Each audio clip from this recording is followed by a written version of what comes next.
గంగే చ యమునే చైవ గోదావరి సరస్వతి నర్మదా సింధు కావేరి జలేస్మిన్ సన్నిధిం కురు.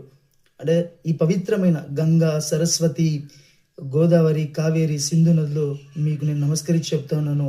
నేను చేసే ఈ పవిత్ర స్నానాన్ని పవిత్రం చేయండి అని చెప్పి భక్తులు మంత్ర ఉచ్చారణ చేసిన తర్వాత కార్తీక మాసంలో నదీ స్నానం ఆచరిస్తూ ఉంటారు.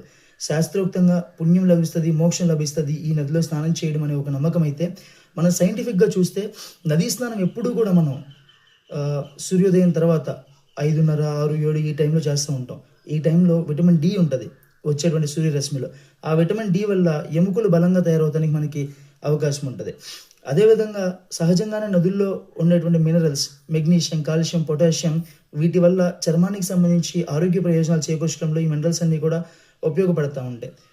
అదేవిధంగా ఉదయాన్నే ఈ చన్నీటిలో మనం స్నానం చేయడం వల్ల బ్లడ్ సర్క్యులేషన్, రక్త ప్రసరణ పెరగడం కానివ్వండి, ఇమ్యూనిటీ బూస్టింగ్, రోగ నిరోధక శక్తి పెరగడం కానీ కూడా జరుగుతూ ఉంటాయి.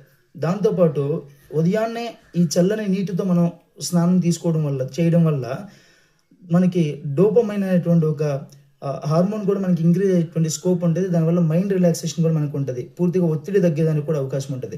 ఈ విధంగా సైంటిఫిక్గా కూడా ఉదయాన్నే ఈ నదీ స్నానం చేయడం అనేది చాలా ప్రాముఖ్యత సంతరించుకుంది శాస్త్రోక్తంతో పాటుగా.